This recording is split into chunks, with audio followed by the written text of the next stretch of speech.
بسم الله الرحمن الرحيم. آمن الرسول بما أنزل إليه من ربه والمؤمنون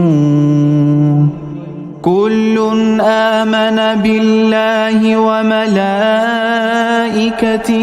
وكتبه ورسله لا نفرق بين أحد من رسله وقالوا سمعنا وأطعنا غفرانك ربنا وإليك المصير.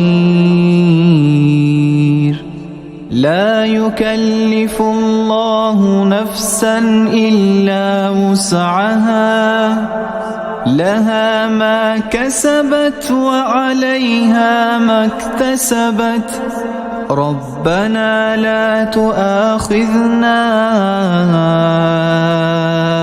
إن نسينا أو أخطأنا ربنا لا تؤاخذنا إن نسينا أو أخطأنا ربنا ولا تحمل علينا إصرا كما حملته على الذين من قبلنا ربنا ولا تحملنا ما لا طاقة لنا به واعف عنا واغفر لنا وارحمنا أنت مولانا فانصرنا على القوم الكافرين.